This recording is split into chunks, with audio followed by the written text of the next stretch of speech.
of Jesus Christ, our Lord and Savior. మన రక్షకుడును పరిశుద్ధుడైన క్రీస్తు ప్రభువారి నామములో మీ అందరికీ శుభవందనములు తెలియజేస్తూ ఉన్నాం. I'm so happy once again to be with you and for you to come and join in this mighty, powerful prayer that we are going to learn.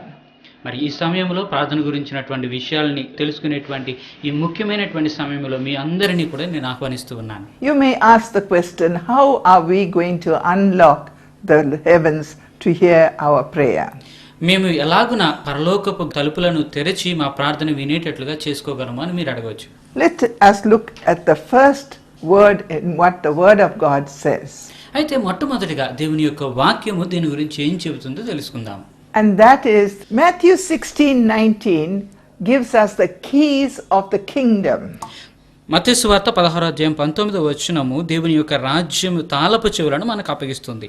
So the keys of the kingdom is very, very important that we should know how to handle the keys of the kingdom correctly in order to get an answer to our prayer. ఈ యొక్క పరలోకపు తాళపు చెవులను మనం సరిగా ఉపయోగించుకోవడం తెలుసుకున్నప్పుడు మాత్రమే పరలోకంలో ఉన్నటువంటి దేవుని సన్నిధానమునకు మన యొక్క ప్రార్థనలు చేరగలమని తెలుసుకోవాలి. If you open to your Bibles, you will see what it says. మీ యొక్క దైవగ్రంథాన్ని మీరు తెరిచినట్లయితే ఇక్కడ ఏం రాయబడుతుందో మీరు అర్థం చేసుకోగలరు. I will give unto you the keys of the kingdom of heaven. పరలోక రాజ్యము యొక్క తాళపు చెవులు నేను మీకు ఇచ్చెదను. And whatsoever you bind on this earth will be bound in heaven. మీరు ఈ భూలోకములో దేనిని బంధించెదరో అది పరలోకమందును బంధింపబడును. This word you all know very easily. ఈ యొక్క వాక్యాన్ని మీరు అందరూ కూడా చక్కగా ఎరిగినటువంటి వారే. But how are you going to use it now? అయితే దానిని మీరు ఎలాగో ఉపయోగించుకుంటూ ఉన్నారు. And whatsoever you are going to loose in the earth, it will be loosed in heaven. ఈ భూలోకమందు మీరు దేనిని విప్పెదరో అది పరలోకమందు కూడా విప్పబడునని వ్రాయబడుతున్నది. Therefore we call it the kingdom prayer.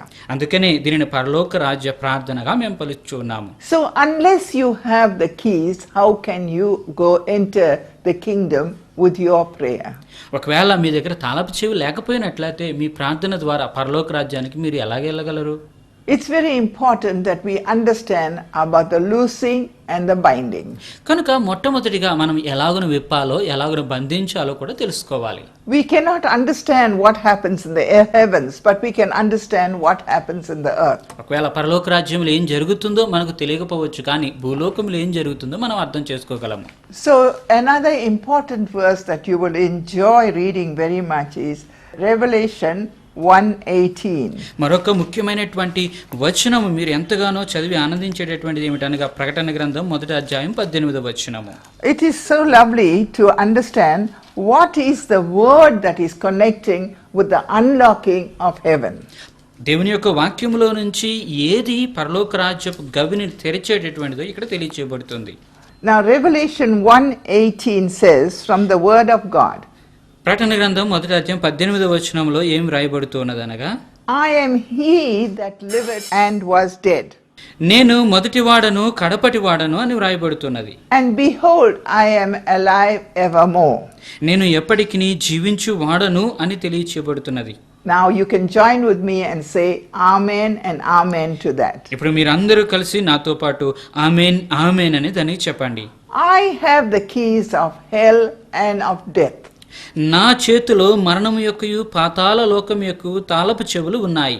That is what we need to do. We need to take it, believe it, to write it down and to accept it as a confidence of our prayer life. ఇదే మన ప్రార్థనా జీవితంలో ఎంతో దృఢత్వముగా మనం తెలుసుకోగలిగినటువంటిది. దాన్ని మనం అర్థం చేసుకోవాలి, దానిని మనం సంపాదించుకోవాలి. I want you to open to your Bibles and look at the word Revelation 3:7. మరొకసారి మీ యొక్క గ్రంథాలను తెరిచి ప్రకటన గ్రంథం 3వ అధ్యాయం 7వ వచనాన్ని చూద్దాము. And to the angel of the church in Philadelphia writes, ఫిలదెల్ఫియాలో ఉన్న సంఘపు దూతకు ఇలాగు రాయుము. He that is holy, let him be holy. ఎవరైతే పరిశుద్ధులుగా ఉన్నారో వారు ఇంకనూ పరిశుద్ధులుగానే ఉండలేము. And he that is true, let it be true. ఎవరైతే సత్యవంతులుగా ఉన్నారో వారు ఇంకనూ సత్యస్వరూపులుగానే ఉండలేము. And he that hath the key of David. ఎవరైతే దావీదు తాళపు చెవిని కలిగి ఉన్నారో, And he that openeth and no man shutteth. ఎవరైతే దానిని తెరిచి ఉంచెదరో దానిని ఎవరును కూడా మూయలేరు. And shutteth and no man openeth. ఆయన మూసినటువంటి దానిని మరలా ఎవరు కూడా తెరవలేరు. It's very very interesting to know that this is in the book of Revelation. ఇదేమో ప్రకటన గ్రంథంలో ఉన్నటువంటి సంగతి అని మనం చూసినప్పుడు And ఆశ్చర్యపోతాము. also Isaiah, the great prophet of God, who says it in Isaiah 22 verse 22. You can look it up and see it means the same thing of what Revelation 3:7 says. ఈ ప్రకటన గ్రంథం 3వ అధ్యాయం 7వ వచనంలో ఏదైతే వ్రాయబడి ఉన్నదో అదే విషయం యెషయా భక్తుడు కూడా 22వ అధ్యాయం 22వ వచనంలో రాయడాన్ని చూసినప్పుడు మీరు ఆశ్చర్యపోతారు. But Isaiah gives a very personal touch to his prophecy. అయితే యెషయా భక్తుడు తన్ను తానుగా ఊహించుకుంటూ ఈ యొక్క ప్రవచనాన్ని తెలియజేస్తూ ఉన్నారు. And he speaks to us in the prophetic word. ఆయన ప్రవచనాత్మకముగా మనతో మాట్లాడుతూ ఉన్నారు. And if you see what the word Isaiah says, the key that is on your shoulder, అక్కడ వ్రాయబడుతున్నటువంటిది ఏమిటనగా యెషయా భక్తుడు ఆ తాళపు చెవి అతని భుజముల మీద ఉంచబడుతుందని. the key of David. దావీదు యొక్క తాళపు చెవి. And this is exactly what Revelation says in 3:7. అదే మనము ప్రకటన గ్రంథం 3వ అధ్యాయం 7వ వచనంలో కూడా తెలుసుకుంటూ ఉన్నాము. It's interesting to note that when we come to a house, if the door is closed or locked or whatever it may be, unless you have the key, you cannot enter in. ఒకవేళ మనం ఏదైనా ఇంటి దగ్గరికి వచ్చినప్పుడు ఆ ఇంటికి తాళం వేయబడినప్పుడు ఆ యొక్క తాళపు చెవి ఉంటేనే తప్ప దానిలోనికి మనం ప్రవేశించలేము. So that is the door of entrance. అది మనము ప్రవేశించేటటువంటి ముఖ ద్వారము. Now you can't take any key from anywhere and just put it in and say now the door is open. మీ చేతికి దొరికినటువంటి ఏదో తాళం చెవి తీసుకొచ్చి దానిలోని పెట్టి అది మనం తెరిచి ఉంచలేము. Whatever the key may be, the right key, that is why very specifically Isaiah says the key of David. ఖచ్చితమైనటువంటి తాళపు చెవి ఉంటేనే తప్ప ఆ యొక్క తాళాన్ని ఎలాగైతే మనం ఓపెన్ చేయలేము అదే విషయాన్ని యెషయా భక్తుడు ఇక్కడ దావీదు తాళపు చెవిగా పిలుచుచూ ఉన్నాడు. That is the prophecy for David, that only David can open the key because the key was on his shoulder. ఇది తెలియచేయబడుతున్నటువంటిది కేవలము దావీదు మహారాజు, ఎందుకనగా దావీదు యొక్క భుజముల మీద ఆ తాళపు చెవి పెట్టబడింది కాబట్టి. It is a very prophetic word, and I think that if we could be in the spirit and pray and enjoy this word, many doors of ours that are closed can be opened through the key of David. ఒకవేళ మనం ప్రార్థనా పూర్వకముగా దీనిని గనక మనం అర్థం చేసుకున్నట్లయితే మన జీవితంలో ఉన్నటువంటి అనేకమైనటువంటి సమస్య యొక్క తలుపులు ఈ తాళపు చెవి ద్వారా ఉపయోగించుకొని మనం తెరిచి ఉంచగలము. The same story when it happens to a car. When you go before your car and stand and say, okay, start, will it start? ఒకవేళ ఇదే విషయాన్ని మనం కారు దగ్గర కూడా చూస్తున్నాం. మనం కారు దగ్గరికి వెళ్ళి నుంచొని నేను వచ్చాను కాబట్టి నువ్వు తెరుచుకో అంటే అది తెరుచుకుంటుందా? It cannot start like magic. అది మనం మ్యాజిక్ చేసినటువంటి రీతిగా మరి ప్రారంభించబడదు. The key is the ignition.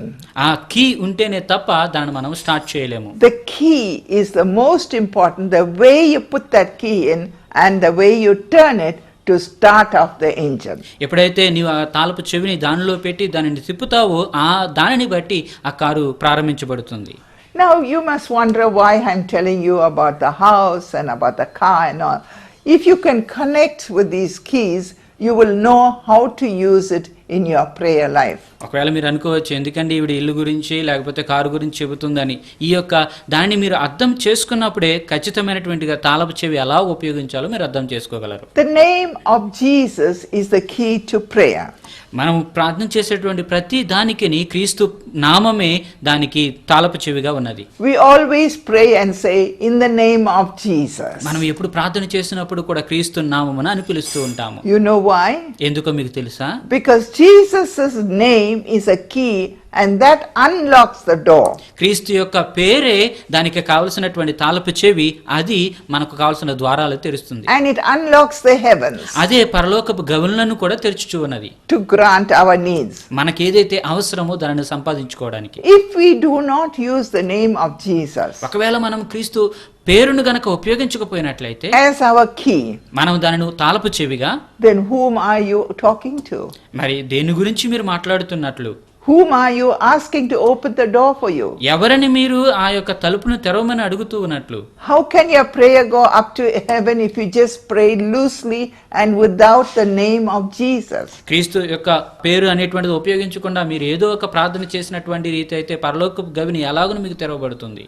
These are things that we know, but we do not know how to apply it. ఈ విషయాలన్నీ మనకు తెలుసు కానీ వాటిని ఎలా ఉపయోగించుకోవాలో మనకు తెలియదు. Therefore, the name of Jesus unlocks the doors to the heavens. కనుక దేవుని యొక్క పేరు మాత్రమే పరలోక గవులను మన కొరకు తెరవగలదు. So that your prayer through the name of Jesus goes to the Father and God answers that prayer. ఎప్పుడైతే క్రీస్తు నామ పూర్వకముగా మీ యొక్క ప్రార్థన దేవుని సన్నిధానంకు వెళ్తుందో వెంటనే దేవుడు దానికి జవాబు ఇస్తూ ఉంటాడు. It's amazing what this little points can do to help our prayer, strengthen our prayer and get answers. ఈ చిన్న చిన్న విషయాలు ఎలాగో మన ప్రార్థనని ప్రభావితం చేస్తావు, శక్తివంతంగా చేస్తావు అని తలంచుకున్నప్పుడు అది మనకు ఆశ్చర్యాన్ని కలిగిస్తుంది. Just 2 days ago, a girl called Veena phoned me. మరి 2 రోజుల క్రితము ఒక స్త్రీ వీణా అనేటువంటి ఆమె నాకు కాల్ చేసింది. She was very much in distress. ఆమె ఎంతో మరి నిరాశతో కూడుకొని ఉన్నది. And she was telling me that she's having so much of problems with her husband, with it. Well, usually everybody has that problem. But she was so much upset that I couldn't understand. I wanted to smile. ఆమె ఒకవేళ ఆ సమస్యలన్నీ సామాన్యమైనప్పటికీ కూడా తన యొక్క కుటుంబంలో తన భర్త దగ్గర నుంచి ఎదురైనటువంటి సమస్యలన్నీ నాకు చెబుతూ వచ్చింది. So she said, my husband, my children, my family, all are just giving me problems after problems. మరి నా యొక్క కుటుంబంలో ఉన్నటువంటి నా భర్త, నా బిడ్డలు, నా బంధువులు అందరూ కూడా నాకు సమస్యల తర్వాత సమస్యల్ని తీసుకుని వస్తున్నారు అన్నది. The tone she used gave me a clear indication that she was a working woman. మరి ఆమె మాట్లాడినటువంటి మాటలు నేను చూసినప్పుడు ఆమె తప్పకుండా పనిచేసేటటువంటి స్త్రీ అని అర్థమైంది. And at the work spot she was saying that everything was going wrong. ఆ యొక్క పనిచేసే ప్రదేశంలో కూడా ప్రతిదీ కూడా ఆమెకు వ్యతిరేకముగా ఉన్నదని చెబుతుంది. And they were questioning her about so many years ago what happened to this book and that book and so forth. మరి ఎన్నో సంవత్సరాల క్రితం జరిగినటువంటి ఆ పుస్తకంలో ఏమైంది, ఈ పుస్తకంలో ఏమైనటువంటి అనేకమైన ప్రశ్నలు ఆమెను అడుగుతున్నారు. I heard a story. ఆమె దగ్గర నుంచి ఒక మరి కథను కూడా నేను విన్నాను. I asked her to calm down. ఆమెను ఒకసారి నీవు నిదానించి చూడు అన్నాను. Why did you call me? I asked her. నేను ఆమెతో ఎందుకు నీవు నాకు ఫోన్ చేసావు అని అడిగాను. She said that she had seen a message and she wanted to see how I'm going to pray. ఆమె నా యొక్క మరి ప్రసంగాన్ని విన్నది, నేను ఎలాగో ప్రార్థన చేస్తానో చూద్దామని ఫోన్ చేసిందంట. So I prayed in a very sincere way and I knew this woman was at life's edge and I said, God, you open the heavens in the name of Jesus. I was just writing this message at that time. మరి ఈ యొక్క మరి ప్రసంగం నేను రాసేటటువంటి ఆ సమయంలోనే ఆమె phone చేసింది. వెంటనే నేను ఎంతో నమ్మకముగా ఆమె కొరకు క్రీస్తు నామములో ప్రార్థన చేశాను. And I know for sure that the Almighty Father would have heard the name of Jesus and his ears would have been opened to listen to what was the prayer request. వెంటనే ఆమె యొక్క ప్రార్థన విజ్ఞాపనలన్నీ కూడా క్రీస్తు నామములో మేము ప్రార్థన చేశాము కాబట్టి నేను నమ్ముతున్నాను దేవుడు విని ఉన్నాడు, దానికి జవాబు కూడా ఇచ్చి ఉన్నాడని. And the amazing part was after the prayer 15 minutes later she phoned me. అయితే 15 నిమిషాల తర్వాత ఆమె మరలా నాకు ఫోన్ చేసిందండి. And she said the books that were lost were found. ఆమె ఏదైతే పుస్తకాలను పోగొట్టుకున్నాయో అవి తిరిగి సంపాదించుకున్నది. And the problem was solved. ఆమెకున్నటువంటి సమస్యలన్నీ కూడా తీర్చబడ్డాయి. Really, I was so amazed. I myself was amazed how quickly God can hear and how quickly God can answer. ఎంత త్వరగా దేవుడు మనం చేసేటువంటి ప్రార్థనకు జవాబు ఇచ్చాడని చూసినప్పుడు నాకు నేనుగా ఎంతగానో ఆశ్చర్యపడిపోయాను. She was really a desperate woman. ఆమె ఎంతో మరి అవసరతలో ఉన్నటువంటి స్త్రీ. And she was laughing when she called me. ఎప్పుడైతే ఆమె మరలా ఫోన్ చేసిందో ఎంతగానో సంతోషంతో నవ్వుతూ మాట్లాడింది. I give the glory to God. ఈ మహిమ అంతటిని కూడా దేవునికి నేను I didn't do anything. నేను ఏమీ ఆమె కొరకు చేయలేదు. I just used the name of Jesus. నేను కేవలము క్రీస్తు పేరు మాత్రమే ఆమె కొరకు ఉపయోగించాను. That is the key to heaven and to the prayer. అదే మనకు ప్రార్థన కొరకు అలాగే పరలోకపు గవిని తెరిచేటటువంటి తాళపు చెవి. So we see now that the second prayer that we would talk about is John chapter 16 verses 23 and 24. యోహాను సువార్త 16వ అధ్యాయం 23 24 వచనాల్లో ఉన్నటువంటి మరొక ప్రార్థన గురించి చూస్తున్నాము. And it says, in that day ye shall ask me nothing. Verily, verily, I say unto you. నేను తప్పక మీకు చెప్పినది ఏమనగా, whatsoever ye shall ask the Father in my name, he shall give it to you. మీరు తండ్రిని నా పేరట ఏమి అడిగినను ఆయన మీకు గ్రహించును. Hitherto, the verse 24 says, Hitherto you have asked nothing in my name. ఇది వరకు మీరేమి నా పేరట అడగలేదు. Ask and ye shall receive, మీరు అడగండి, మీరు తప్పక పొందెదరు, that your joy may be full. మీ సంతోషము పరిపూర్ణమగునట్లుగా. Really, I tell you, these verses are very effective. చూసారా, ఈ యొక్క వచనాలు మన జీవితంలో ఎంతో ముఖ్యమైనటువంటివి. So John 16:23-24 is a very popular verse. John in 16 you all know, but how you are going to use this verse in your prayer life, that is the question. ఈ యొక్క యోహాను సువార్త 16వ అధ్యాయం ఎంతో మనకు ఎరిగినటువంటిదే. అలాగే 23, 24 వచనాలు అనేక పర్యాలు మనం వింటూ ఉంటాము. అయినప్పటికీ కూడా దానిని మన జీవితంలో ఎలాగో ఉపయోగించుకుంటున్నాము అన్నటువంటిది ప్రశ్న. Because you must have prayed, definitely you would have prayed, but you would have not asked in particular, this is what I want, Lord. ఒకవేళ మీరు అనేక పర్యాయాలను ప్రార్థన చేసి ఉంటారు, కానీ దేవా ఖచ్చితంగా ఇది నేను నీ దగ్గర నుంచి ఆశిస్తున్నాను అని మీరు అడిగి ఉండకపోవచ్చు. Secondly, you did not ask in the name of Jesus. రెండవదిగా మీరు క్రీస్తు పేరున అడిగి ఉండకపోవచ్చు. And he says, therefore you did not receive. అందుకని ఇక్కడ రాయబడుతున్నది, మీరు దానిని పొందుకొనలేకపోతున్నారని. But if you did that, your joy would be full, even if you didn't receive. And you prayed that way, and you know you used the word. You didn't use your word, you used the word of the truth. ఒకవేళ మీరు అలాగనే చేసినప్పుడు మీరు దేవుని యొక్క వాక్యాన్ని, మీ మాటలు కాకుండా దేవుని వాక్యాన్ని ఉపయోగించినప్పుడు తప్పకుండా దానికి జవాబు పొందుకుంటారు. కాబట్టి ఎంతో సంతోషం మీ హృదయంలో ఉంటుంది. Our words are empty words. మన యొక్క మాటలు అవి దేమి పనికిరానటువంటి మాటలు. Hold on to the promises of God. అయితే దేవుని యొక్క వాగ్దానాలను మనం పట్టుకుందాము. Jesus is our mediator and our intercessor. క్రీస్తు ప్రభువారు మనకును దేవునికి మధ్యవర్తిగా ఉన్నారు. He is also our advocate. అలాగే మన కొరకు ఆయన అక్కడ నిలిచి ఉండేటువంటి వ్యక్తి కూడా. And he stands between us and the Father in Almighty Father in heaven. పరలోకములో ఉన్నటువంటి అతి పరిశుద్ధుడైన దేవునికిని మనకును మధ్యవర్తిగా క్రీస్తు ప్రభువారు ఉంటున్నారు. Jesus told his disciples, క్రీస్తు ప్రభువారు తన శిష్యులైనటువంటి వారితో చెబుతున్నారు, pray to the Father in Jesus' name. క్రీస్తు నామమున మీరు నా తండ్రికి ప్రార్థన చేయమంటున్నారు. Therefore, because we understand our prayers may be desperate for us, but we have to approach the throne of God correctly. మన యొక్క ప్రార్థన అవసరతలు చాలా అవసరమే అయ్యుండవచ్చు, కానీ మనము దేవుని యొక్క సన్నిధానమును మంచి మార్గములో ప్రవేశించాలి. What does the word teach us? అయితే దేవుని వాక్యం మనకు ఏమి నేర్పిస్తూ ఉన్నది? In John 16:20, in that day యోహాను సువార్త 16:23 ఆ దినమున you shall ask me nothing. మీరు దేనిని గూర్చి నన్ను అడగరు, He told the disciples ఆయన తన శిష్యులైనటువంటి వారితో చెబుతూ ఉన్నారు before he went away. ఆయన పరలోకానికి చేర్చబడక ముందు.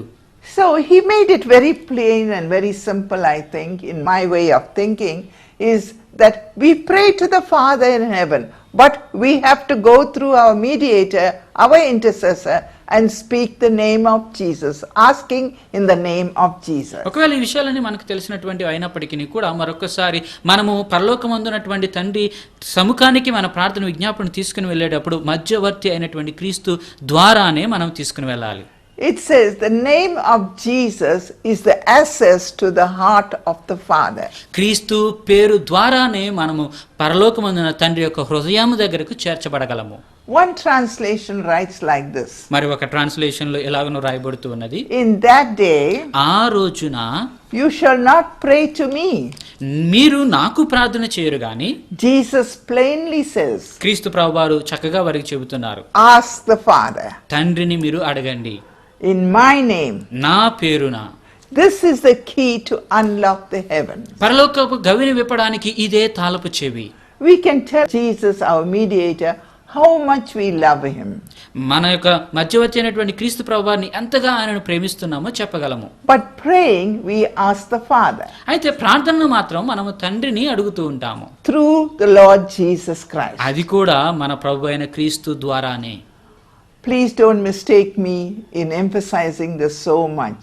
అయితే దీనిని మరీ చెప్పడం బట్టి నన్ను మీరు వ్యతిరేకంగా అనుకోవద్దు. You have to work according to the word of God. దేవుని యొక్క వాక్య ప్రకారముగానే మీరు నడుచుకోవాలి. And please let me know how God is answering your prayer. మీ ప్రార్థనను దానిని బట్టి ఎలాగున దేవుడు జవాబిస్తున్నాడో నాకు కూడా తెలియచేయండి. I will rejoice with you that the Lord in heaven, Father in heaven, hears when we see tell our prayers, and God, Jesus is the name we are using as the key, and we are getting answers. క్రీస్తు పేరును ఒక తాళపు చెవిగా మనం ప్రార్థన చేసినప్పుడు దేవుడు మీకు ఇస్తున్నటువంటి జవాబులను బట్టి వాటిని మీరు మాకు తెలియజేసినట్లయితే నేను కూడా మీతో పాటుగా సంతోషించేదను. That's why Paul writes in the book of Ephesians so beautifully and humbly in Ephesians chapter 3 verses 14 and 15. ఎఫెసీయులకు రాయబడినటువంటి పత్రికలో కూడా పౌలు భక్తుడు అదే విషయాన్ని చాలా చక్కగా వ్రాస్తున్నారు.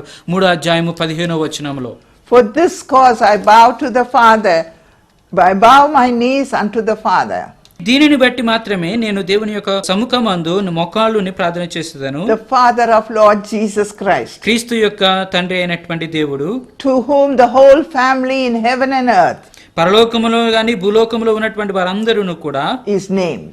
వారందరూ ఆయన పేరును పిలువబడుతున్నారు. It's not important which church you belong ఒకవేళ మీరు ఏ సంఘానికి వెళుతున్నారో అది అవసరము కాదు గాని in this earth, ఈ భూలోకములో, but it's important which family you belong. అయితే నీవు ఏ కుటుంబానికి చెంది ఉన్నావో అది ఉపయోగము. Once you have the born again experience, ఒకసారి గనుక మీరు మరి తిరిగి జన్మించినటువంటి అనుభవంలోనికి వచ్చినప్పుడు you will have a belonging that the Father is your Father also. ఆ తండ్రి మీ తండ్రి అన్నటువంటి నమ్మకము కూడా మీరు కలిగి ఉంటారు. So I just want to give one short testimony of Smith Wigglesworth. You would have heard of Smith Wigglesworth, the great evangelist. మరి గొప్ప సువార్తికుడైనటువంటి స్మిత్ ఎవాంజలిస్ట్ అయినటువంటి ఈయన గురించి మీరు ఇప్పటికే విని ఉంటారు. His wife was the preacher and he used to take the collection. మరి అతని యొక్క భార్య ఏమో సువార్తికురాలు, ఆయన దానికి కావాల్సినటువంటి విషయాలను చూసేటువంటి వాడు. And he was actually a plumber by profession.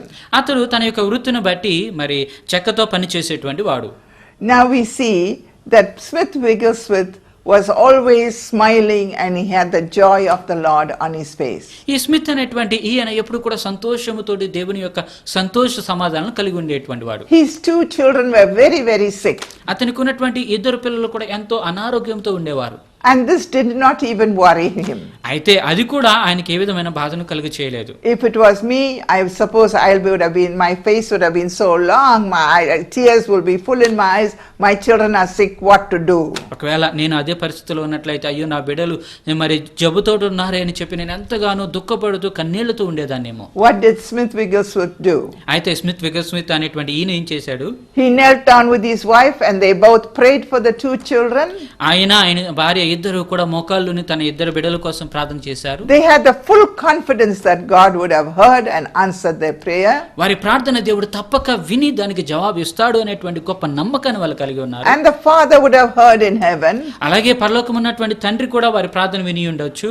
So after the ministry, when they went back home, their children were playing outside. ఒకసారి వారి సువార్త పనిని ముగించుకుని ఎప్పుడైతే తమ ఇంటికి వెళ్లారో తమ 2 బిడ్డలు కూడా బయట ఆడుకోవడం చూశారు. I can tell you so many more testimonies of what God can do through a simple, correct way to let our prayers go to heaven. ఇలాగున అనేకమైనటువంటి సాక్ష్యాలు మన ప్రార్థనలు దేవుని సన్నిధానంకు వెళ్ళినట్లయితే దేవుడు చేయగలిగినటువంటి పనుల గురించి నేను చెప్పగలను.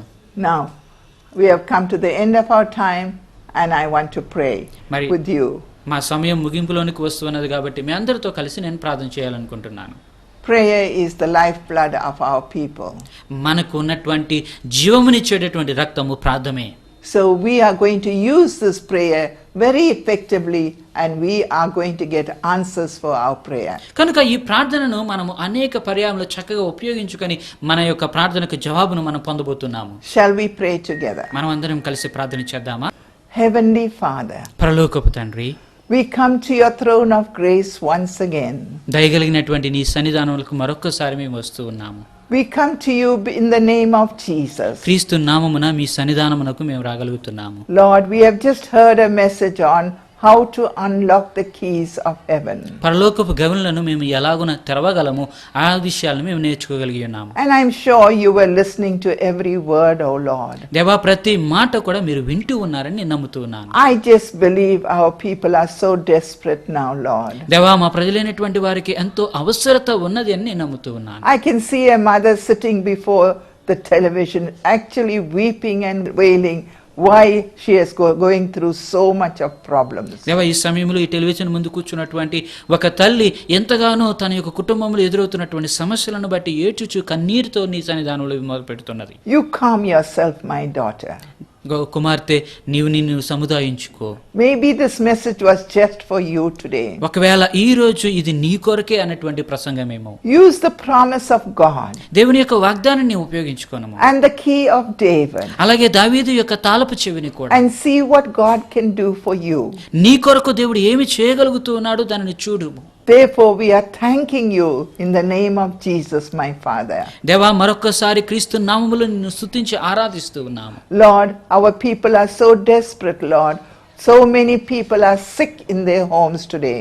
దేవా అనేకులైనటువంటి అవసరతలతోటి వారి కుటుంబంలో ఉన్నటువంటి అనారోగ్యం పరిస్థితులను బట్టి ఎంతగానో ఎదురు చూస్తూ ఉన్నారు. Lord, we can blame the weather, we can blame the rains, we can blame anything.